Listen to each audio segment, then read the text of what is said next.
بسم اللہ الرحمن الرحیم۔ السلام علیکم۔ آج کی تازہ خبریں یہ ہے کہ برج خلیفہ کے 112ویں منزل یا 100 سے اوپر جو منزلیں ہیں اس میں آگ لگ چکی ہے، اور آگ کو جو ہے بجھا دیا گیا ہے فوری طور پہ، اور اس بلڈنگ کو بھی خالی کروا لیا گیا ہے کیونکہ نیو ایئر کے لیے انہوں نے وہاں پہ آتش بازی کرنی ہے، پٹاخے بجانے ہیں، تو اس وجہ سے جو ہے یہ صورتحال آئی ہے سامنے۔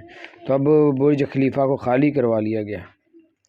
اور آپ کو بتاتے چلیں کہ ایک اور خبر آ رہی ہے کہ جو لوگ بھی جو ہے وہ دبئی میں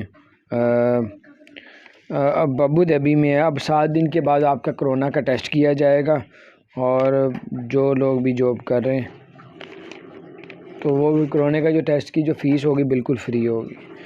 اور گورنمنٹ کی جو یو اے ای میں جاب کر رہے ہیں ان کو 3 چھٹیاں، جو پرائیویٹ جاب کر رہے ہیں ان کو 2 چھٹیاں۔